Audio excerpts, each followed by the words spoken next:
안녕하십니까. 아연 정숙모입니다. 저는 성균관대학교에서 동양미학을 전공했고요. 문인화가로 40여 년 동안 창작활동을 이어오고 있습니다. 그리고 지금 현재는 동방문화대학원 대학교에서 이론과 실기를 강의하고 있습니다. 이번 강의의 주제는 그림으로 읽는 인문학이라는 주제로 강의를 하려고 합니다. 우리가 제목에서 보듯이 그림을 읽는다라는 말을 제가 그 주제로 정했습니다. 그런데 우리가 흔히 그림은 본다, 또 감상한다 이런 얘기를 많이 하죠. 그런데 그림을 읽는다라는 것은 조금 여러분들에게 생소할 수도 있습니다. 그런데 동양의 예술은 그림을 그 사이예술 체계라고 그러죠. 그래서 사이라는 말은 뜻을 그린다, 그런 뜻이고, 또 그 그리는 사람의 정신을 담아낸다, 또 마음을 담는다, 이런 의미가 있습니다.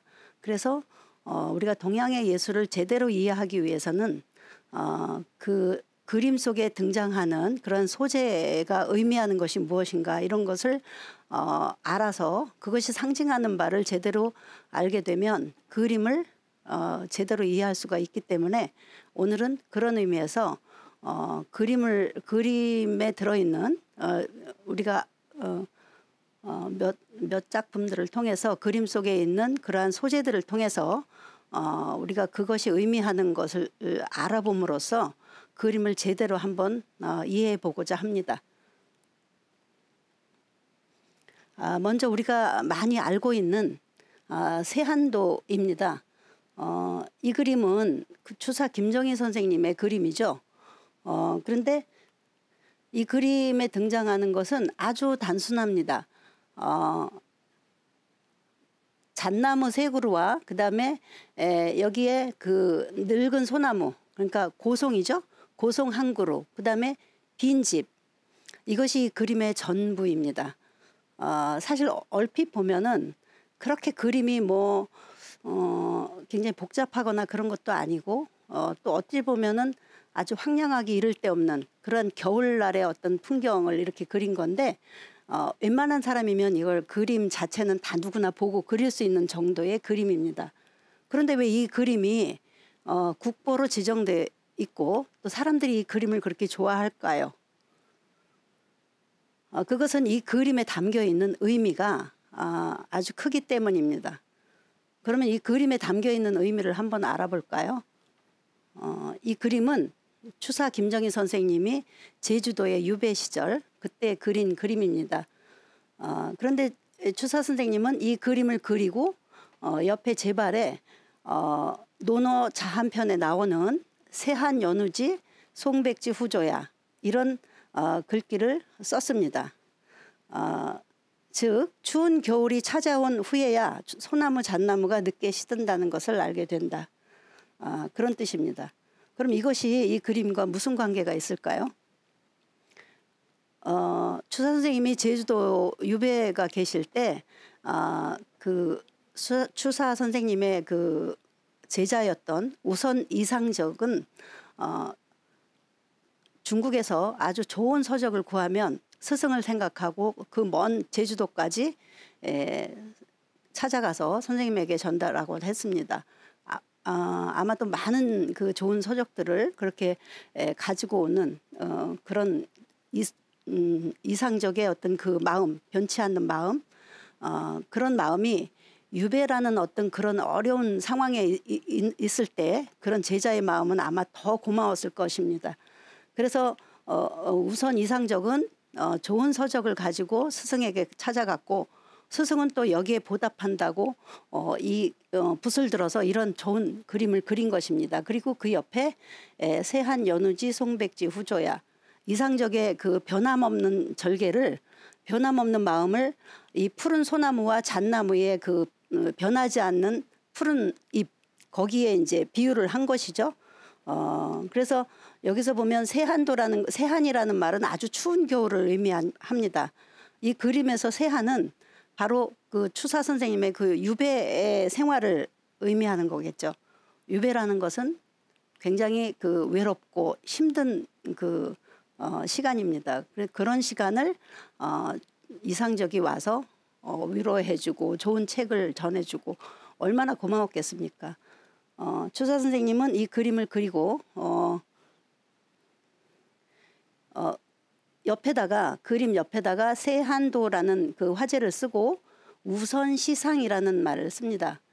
여기 옆에 우선시상 그러면 우선 이상적에게 이상적에게 준다라는 것이죠. 우선 이상적 보시게 이런 말이에요. 우선은 이상적의 호죠. 그 다음에 완당이라는 여기 그 낙관을 합니다. 완당은 추사 선생님의 또 다른 호죠. 그래서 그리고 이제 맨 그 아래 우측 아래 요 부분에는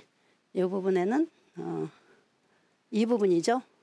이 부분에 유인을 하나 찍는데 이 유인의 의미가 장무상망이라는 이런 그 글자입니다.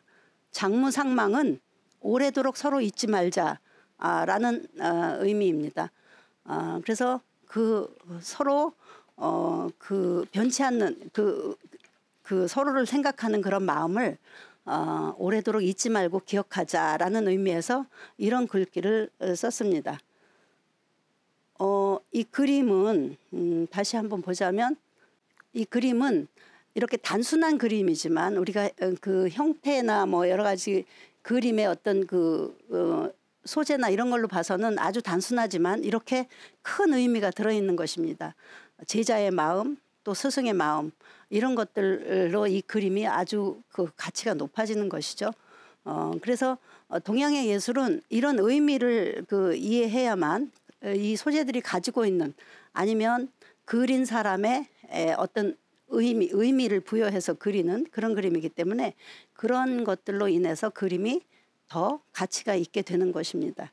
그래서 이번 시간에는 이제 이런 내용을 가지고 공부를 우리가 그 강의를 하려고 합니다.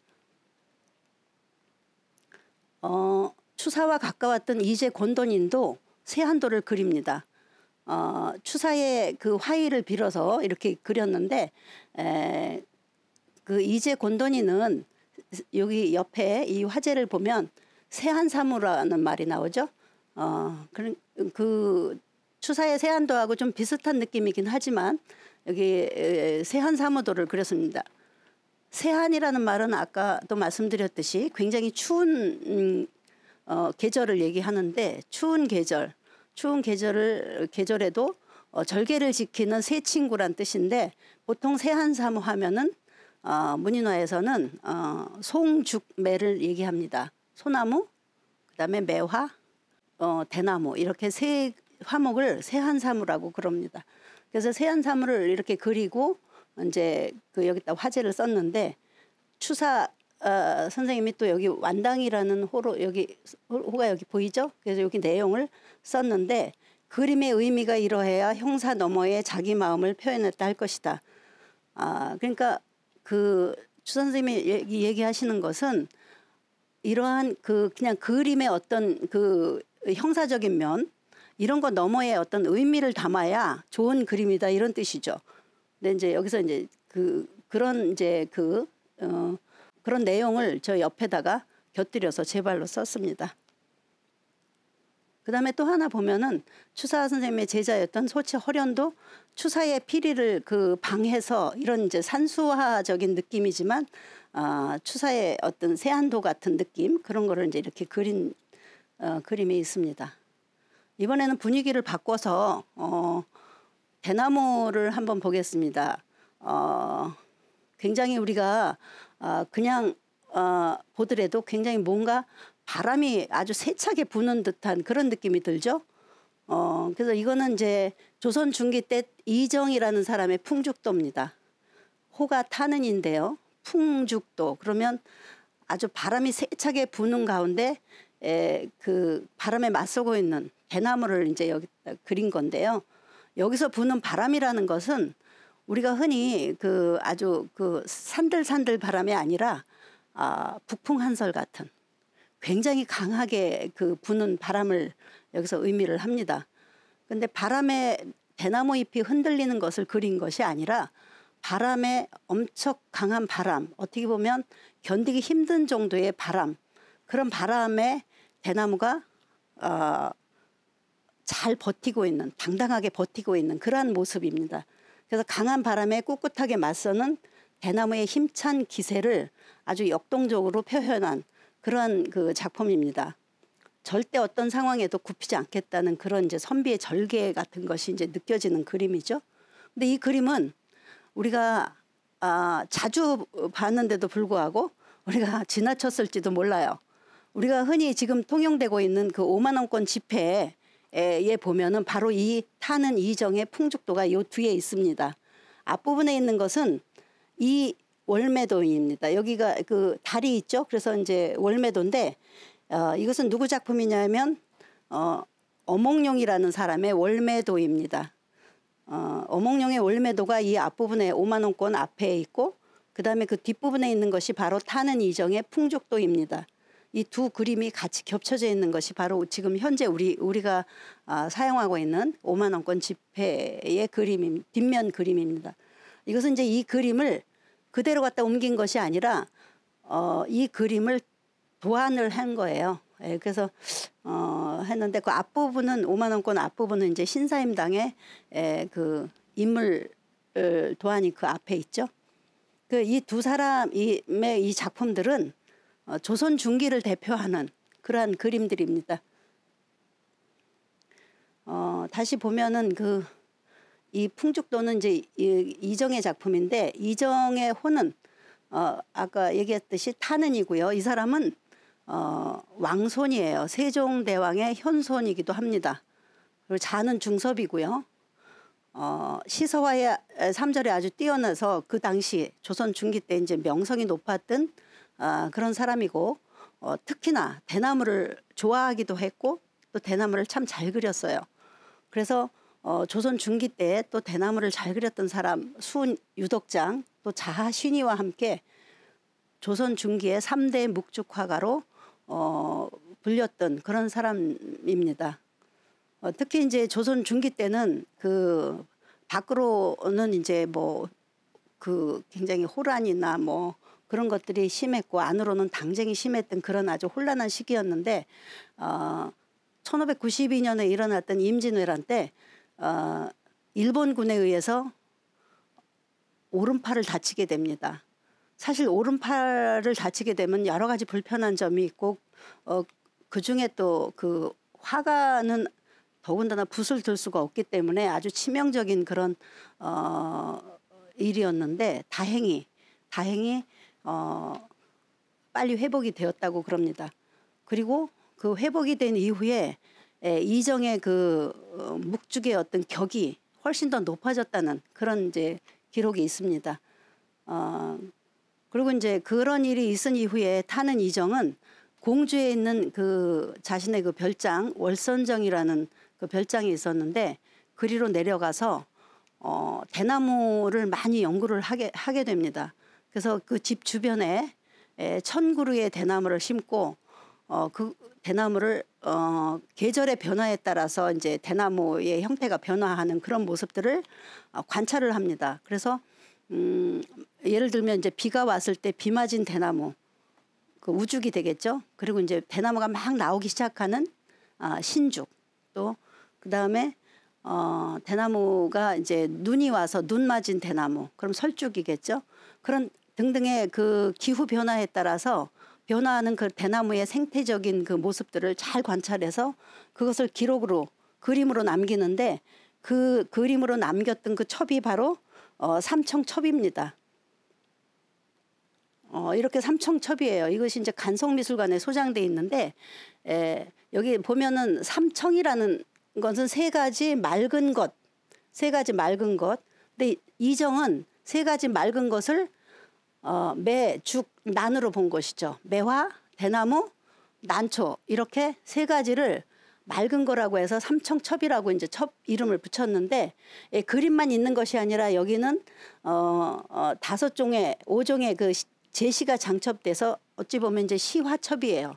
시화첩인데 이 첩에는 그 맨 앞에 그 당시에 그 조선 중기 때 최고의 문장가였던 간이당 최립이라는 사람이 서문을 썼습니다. 그리고 이제 대나무를 이제 관찰하면서 그렸던 그런 그 여러 가지 종류의 그 대나무를 이렇게 이제 거기 그 첩에 실려 있습니다.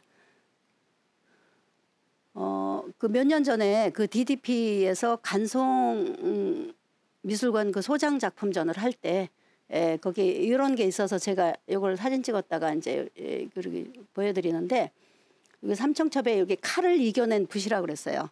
칼을 이겨낸 붓은 아까도 말씀드렸듯이 임진난 때 일본군들에게 이제 오른팔을 다쳤다고 그랬잖아요. 오른팔을 일본군의 칼에 오른팔을 다쳤는데 그럼에도 불구하고 이제 잘 회복을 했고, 또 그 후에 소나무의 화격이 아주 높아졌다고 그랬죠. 그래서 그런 내용을 여기다가 이제 쓴 것이에요. 그리고 삼청첩의 그 서문을 보면 최립이 쓴 이정의 그 대나무에 대한 그 느낌, 그것을 여기다 썼는데 한번 제가 읽어보겠습니다.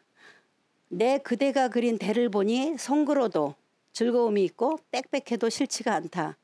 소리 나지 않아도 들리는 듯하고 색이 같지 않아도 참되다. 기운을 형상하지 않아도 시원한 바람이 불어닥치듯 하고 덕은 베풀어지지 않았는데도 의젓하여 공경할 만하다. 이것은 뜻과 생각에서 나와 저절로 만족스럽게 되는 것이니 이것이 내가 아는 그대의 대나무이다. 굉장한 그 극찬을 하고 있죠. 이정의 대나무에 대한 최립의 생각을 이렇게 서문으로 적습니다. 삼청첩에 나오는 그 12폭의 대나무 중에서 몇 가지를 제가 이렇게 그 그림으로 보여드리는데요. 한번 보실까요? 이것은 까만 것은 이제 검은 비단 바탕입니다. 비단 바탕에 이 금리, 그 근본 같은 걸로 그린 그림인데요. 첩이라는 게 이렇게 큰 그림은 아니죠. 약간 소품 정도 되는데 대나무를 이제 관찰해서 이렇게 그린 거예요. 노죽은 뭐겠어요? 로자는 이슬로자죠. 그래서 이슬 맞았을 때 대나무 잎이 이렇게 좀 처지잖아요. 그래서 그런 것을 그린 거겠죠. 그리고 신죽이라는 것은 이제 저도 이제 대나무를 지금 현재 오죽을 저희 집에도 이제 기르고 있습니다. 근데 대나무가 처음 나올 때는 잎이 아주 작고 빳빳해요. 그래서 그게 이렇게 처지는 것이 아니라 이렇게 하늘을 향해서 이렇게 좀 위를 향해서 이렇게 나거든요. 그래서 이거를 우러를 앙자를 써서 또 앙죽이라고도 그렇게 얘기를 합니다. 그다음에 이제 성죽은 다 자란 거죠. 다 자라서 잎도 길고 굵고 그러면서 위로 향하는 것이 아니라 이렇게 이제 좀 이렇게 밑으로 처져 있는 그런 느낌이죠. 그다음에 풍죽은 아까 풍죽도에서도 보듯이 바람이 부는 방향, 바람이 불어올 때 바람에 따라서 이제 이렇게 이파리가 이제 그 방향 따라서 이렇게 흔들리겠죠. 그래서 이제 그런 풍죽, 그다음 바람을 맞는 그런 이제 대나무. 그다음에 순죽이라는 것은 뭐예요? 순죽, 죽순이죠. 죽순 새로 나오는 이 순의 이제 이런 모습들. 그다음에 통죽, 굵은 대의 모습. 그다음에 고죽은 이제 대나무가 이제 말라가는 그런 이제 그 대나무. 그래서 여기 잎도 몇 개 없고 이런 거. 그러니까 이정이 관찰을 아주 잘한 것 같아요. 그래서 이렇게 여러 가지 다양한 형태의 그 대나무를 이렇게 첩으로 남겨서 사실은 이제 조선 중기 묵죽 화풍의 전형을 이루는 그런 이제 결과 뭐랄까요, 그런 조선 중기의 묵죽화의 어떤 부흥을 발전을 가져오는 그런 이제 계기가 되죠. 그다음에 이제 난초 운미 민영익이라는 사람의 난초입니다. 운미 민영익의 이 그림의 그 제목은 녹은난도입니다. 녹은난도인데 이 노자가 보통 그 이슬노자로 우리가 그렇게 많이 알고 있죠. 그런데 여기서는 드러내다라는 뜻입니다. 드러내다. 그러면 이게 뭐예요? 뿌리를 드러낸 난초다. 이 그림을 한번 보세요. 뿌리가 이렇게 그 뽑혀져 있죠. 뿌리가 뽑혀져 있는 난초예요. 그 우리가 보통 난초 그림을 그릴 때 이런 그림을 잘 안 그리죠. 그죠? 뿌리가 뽑혀 있다는 것은 생명과 관계되는 거니까 우리가 이런 그림을 잘 안 그려요. 그럼 이런 그림을 왜 그렸을까? 이 운미 란초는 굉장히 지금 봐도 지금 우리가 문인화단에서 그려지는 그 난초의 화풍과 크게 다르지 않습니다. 그래서 운미 난초가 지금도 이제 많이 많이들 그려지고 있는데 이 당시에 같은 동시대에 살았던 대원군 이하흥의 호가 석파잖아요. 그래서 석파란이라고 그래요. 대원군의 난을 석파란이라고 그러고 민영익은 호를 따서 운미란이라고 이렇게 얘기를 하는데 운미란 화풍과 대원군 이하흥의 석파란과 함께 근대 한국 화단에 널리 유행하였을 뿐 아니라 이 그 난초 화풍들이 이 당시 굉장히 유행을 했고 또 이것이 지금 현대 묵란 화풍에도 이제 많은 영향을 주고 있는 것이 사실입니다. 그래서 지금도 사군자의 양식적 연원이나 계보와 관련해서 매우 중요한 위치에 있다고 할 수 있다. 이렇게 보시면 되겠고요. 민영익의 호는 운미라는 호를 주로 많이 쓰는데 또 어떤 때 보면 이제 원정이라는 호도 많이 등장을 해요. 그다음에 천심죽제 이런 호들을 이제 많이 쓰고 있습니다. 그래서 그림을 보시다가 이런 호가 나오면 이거 민영익의 그림이구나 이렇게 이제 아시면 되겠습니다. 민영익은 젊은 세도가로서 개화 정책을 주도했으며 문화 통치의 일환으로 예술조차 통제받던 일제 강점기에 이조 판서까지 지냈으나 명성황후의 조카였죠. 그래서 명성황후의 시해와 1905년 을사조약이 체결되는 것을 보고 바로 상해로 건너갑니다. 그 당시 그 상해에는 중국의 그 해상파 화가들이 대거 모여서 작품 활동을 하고 있던 그런 시대였습니다. 예를 들면 우리가 잘 알고 있는 오창석이라든가 제백석, 조지겸 이런 아주 거장들이 모여서 이제 그림을 그리고 했던 것이 바로 상해로 몰려들어서 이제 그 사람들이 거기서 작품 활동을 했던 그런 시기입니다. 그래서 상해로 망명해서 이제 오창석이나 이제 유명한 문인들과 교유하면서 서화를 즐기면서 평생을 살았습니다. 시와 서 그리고 난죽 민영익은 대나무도 아주 잘 그렸어요. 그래서 난죽으로 인해서 상해 예원을 압도하여 조선의 난초광인으로 불릴 정도로 당대 제1의 문인화가로 불렸습니다. 그러니까 난초를 아주 잘 그렸는데 그게 이제 상해에서도 이제 그렇게 이름이 났던 모양입니다. 행서와 이제 묵죽도, 석죽도, 노근난도 그리고 묵죽도도 아주 좋습니다. 그래서 그런 것들을 이제 잘 그린 것으로 그렇게 알려져 있습니다. 다시 이제 이 민영익의 노근난도를 한번 다시 더 찬찬히 보게 되면 굉장히 이 화제가 많이 이렇게 써 있어요. 이게 무슨 뜻일까?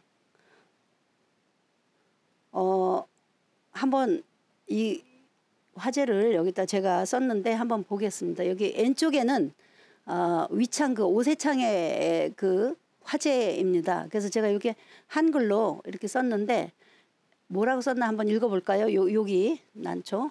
물결처럼 많은 난을 너른 밭에 심었으나 먹물로 친 두세 폭이 난 그림에는 미치지 못하네. 오늘날 나라의 향기 쇠잖아요. 모두 다 없어지고 왕손의 향기로운 묵란만 하늘 끝까지 가득하네. 화제만 읽어도 조금 슬프지 않습니까? 나라의 향기가 쇠잔하여 모두 없어지고. 그러니까 이때 민영익이 이 그림을 그렸을 때 그때 당시는 이제 구한말이었죠. 일제 강점기 시기. 그래서 나라의 향기가 이제 쇠잔해지고 왕손의 민영익이 이제 왕손이죠. 거기 명성황후의 이제 조카였으니까 왕손의 향기로운 묵란만 하늘 끝까지 가득하네. 묵란의 향기는 가득한데 나라의 향기는 쇠잔했다. 이제 이런 조금 약간 슬픈 그런 화제를 오세창이 썼고요. 그 다음에 이제 그 당시에 유명했던 그 심전 안중식이라는 사람, 문인화가였죠. 그 당시에 이제 그래도 많은 영향력을 있었던 사람인데, 심전 안중식 관 이렇게 썼어요. 그러면 심전 안중식이 보았다라는 거거든요. 그래서 이 그림을 같이 보았다라고 도장을 딱 찍었습니다. 그 다음에 이제 그 이쪽에는 이 화재는 바로 이제 이도영의 화재입니다. 이도영의 화재. 이도영의 화재를 한번 볼까요? 시는 형상 없는 그림이요, 그림은 소리 없는 시라고 청해 서화가 이유 강소소가 말한 적이 있다. 생각컨대 이거는 이제 보통 그 그림과 시의 관계를 시와 그림은 하나다라는 이제 그런 의미예요. 생각컨대 옛날에 그림 그리는 데 있어 법이 있음을 귀중히 여기고 또는 법이 없음을 귀중히 여긴다. 법이 없는 것도 잘못이요, 법이 있는 것도 또한 잘못이다. 오직 법 가운데 법이 있는 것이 정법이고 그 정법 속에 성정이 있다. 성이 다다르고 정이 모이면 무엇을 쓰더라도 모두 시가 되고 눈에 닿는 것 또한 모두 그림이 된다.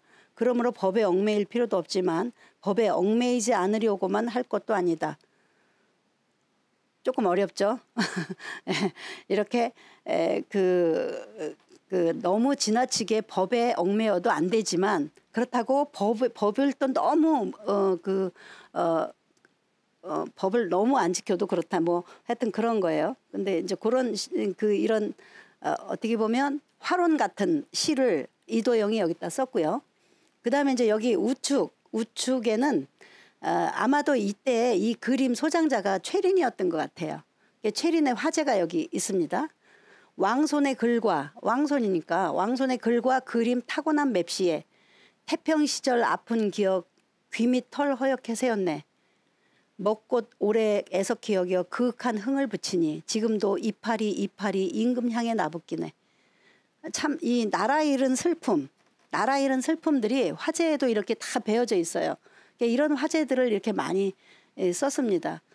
옛날 그림들 보면 이렇게 이제 화재를 같이 그 당시에 아무나 쓰는 것이 아니라 그 당시 이제 같이 교유하고 했던 문인들이 이렇게 이제 화재로서 이 그림을 감상한 느낌들을 이렇게 쓰고는 했어요. 그런 것들이 이제 그 하나의 또 전통이기도 했고요. 우리가 이 일반적인 그림과는 달리 이 그림에서는 왜 뿌리가 이렇게 드러나 있을까요? 궁금하시죠? 이 그림에 대해서 그럼 노근난을 왜 그렸을까? 라는 것은 우리가 그 다음 시간에 알아보도록 하겠습니다. 감사합니다.